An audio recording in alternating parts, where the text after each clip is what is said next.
Hello, Rabbi. Okay, continuing along with the Seder, we are going to be starting now.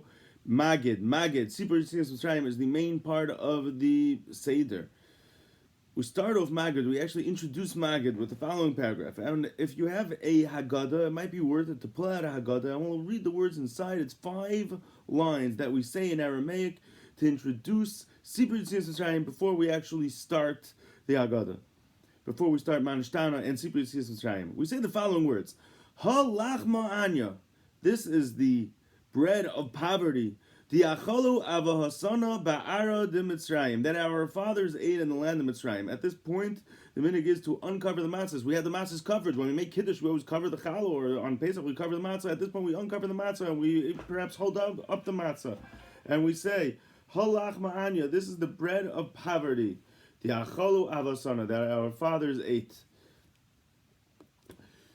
I want to point out that the words that we say are Diacholu avasana, that our fathers ate. We do not say Diacholu haYehudim, that the Jews ate. Diacholu avasana, that our fathers ate in Mitzrayim. I want to mention to you something that I mentioned last year before Pesach in the shul. In the Haggadah that I have, the Matasio Solomon Haggadah, he brings from his Rabbi Rabbi, who says as follows. Rabbi says, I heard from a certain Talmud Chacham in Kelm, whose name was Rabbi Tzalel. He said over that his grandfather, who was known as the Malbusha Yom Tov, he always started off the Magid as follows. This is the way he started off. He said he would sit down and he would say to his family as follows: Hine, behold, just like I'm sitting in my house and making a Seder, so too the neighbor is making a Seder. The whole city is making a Seder. Not only that, everybody in the country is making a Seder. Not only that, all the Yidden the world over are making a Seder. And they're all doing the same thing. They all have Dalad Kaisis, and they all have Matzah, and they're all saying Manishtana, and they're all doing Sipur Yitzias Mitzrayim. Why are we all doing the same thing?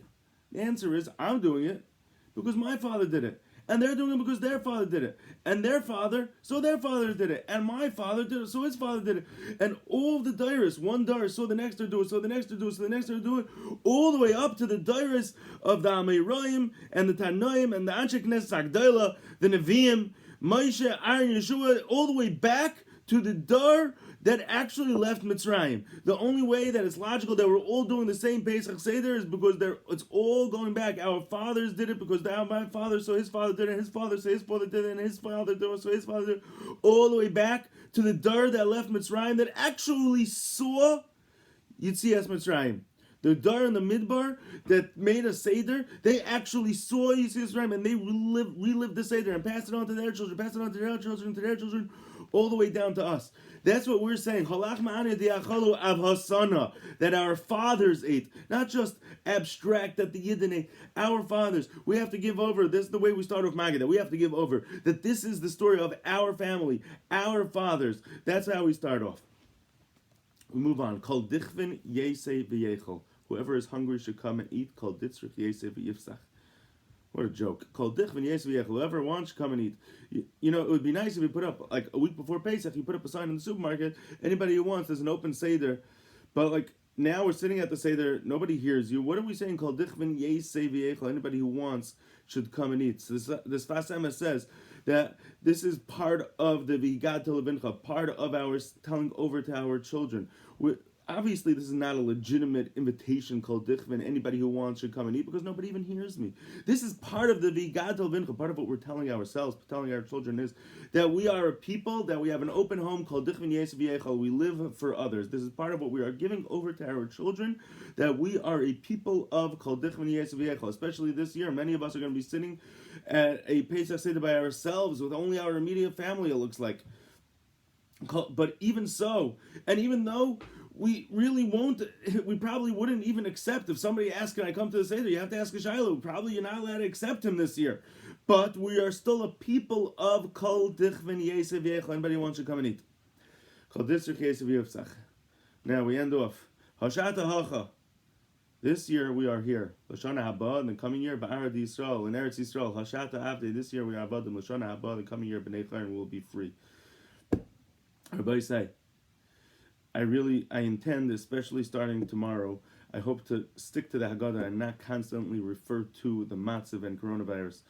But I'm going to speak about the elephant in the room right now, and that is that a lot of people, I've been in conversations with people, people are worried that Mashiach is coming. People feel Mashiach is in the air. We're experiencing things that Klal Yisrael never, a matzah that Klal Yisrael never had before. And people feel Mashiach is coming, and people are worried. People are scared. This shaila actually came up a few years ago when we were learning the Chabur and the Kel, and when this question came up, and somebody said, I want Mashiach to come, but not yet. I'm not ready. I'm scared for Mashiach to come. How could I say that? I'm really not anxious for him to come right now. And this is a very good question. I didn't know how to respond to it, and I asked several people, and I asked several Gedalim. One of the answers that I received was that everybody should know, Chazal tell us, when Mashiach comes, it's going to be great. It's going to be awesome. Yidden, we're going to be the biggest celebrities. We're going to have covet. It's going to be great for all of us. If Chazal tell us, it is true. We think that we have it good over here, and many of us just like, I hope this all goes back to normal. I think Mashiach is coming. We feel that Mashiach is coming. Maybe he won't come. Maybe he will. But if he does come, when he comes, it's going to be good. It's going to be good. Ki etein eskam l'shem l'seihila b'shuvi eshvusechem amar Hashem. Hashem says that when Mashiach comes, we're going to be l'shem l'seihila. Klal Yisrael is going to be praised. Everybody's going to be grabbing on to us. Teach me how to do a mitzvah. Teach me a word of Torah. Teach me how to light neiros. We're going to be the celebrities. It's going to be good. It is nothing to be scared of. You're saying, yeah, I know it's going to be good, but I'm not ready. In my personal journey, I'm not ready. So to answer this question, I reached out to my relative, Rabbi Yamin Eisenberger, one of the great mashpiyim in Klal Yisrael today, one of the biggest mashpiyim in America. And I'm going to read to you the text that I sent him. What do I tell those who are scared that Mashiach is coming? The response that he sent me is as follows, very short, that he actually is, and we have the time to prepare by being humble. No reason to be scared. Mashiach is coming. You don't have to become Reb Chaim Kanievsky in a day. That's not what HaKadosh Baruch Hu expects from us, and HaKadosh Baruch Hu understands that we can't all of a sudden become Reb Chaim Kanievsky in a day. We can't become the Chavetz Chaim in a day. But HaKadosh Baruch Hu is sending us a message. Reb Chaim Kanievsky said that this is one of the three things that we have to work on now. One of the three things we have to work on is anava, being humble. HaKadosh Baruch Hu is sending us a message. You have all your plans. You make your plans. People made plans for months for simchas. People make plans for working themselves up the corporate ladder. People make plans for vacation 6 months in advance. People are making plans for their retirement with their 401ks and everything. And HaKadosh Baruch Hu is simply sending us a message. You are not in control. You are not in control. We have to absorb that message. We're not in control. Anybody who thinks that they're in control, still thinks that today that they're in control, it has to be like a stone or something. We're not in control. We just have to absorb that message and absorb it with serenity. We are in Hashem's hands. We're not in control. We're not in control of our lives financially. We're not in control of our lives physically. We're not in control of anything. The only thing that we're in control of is our choice of how we're going to live our lives, our choice of how we're going to live our days, our choice of how are we going to interact with people, our choice of how much are we going to have bitachon in Hashem and put all of our trust and our faith in Hashem and in nothing else. And with that, we can be confident. Let's just work on that. Let's just work on that humility every day. Say to yourself, I get the message, Hashem. Hashem, I'm not in control. I'm in your hands. And now we could say the words, Hashata hacha l'shana habar ba'ar di Yisrael, and it's going to be amazing. It's going to be great. Hashata avdi l'shana habar b'nei chayrin. We are going to be the celebrities. We're going to be the kings of the world, and it's going to be absolutely awesome. Okay, Rabbi, I hope that my words they were dvarim hayetz ben alev. They came out of my heart. I hope that there'll be nechnasim al alev. And if Hashem tomorrow will continue. If Mashiach is not here yet, and even if he is, perhaps we'll still continue. We'll continue with Manishtana.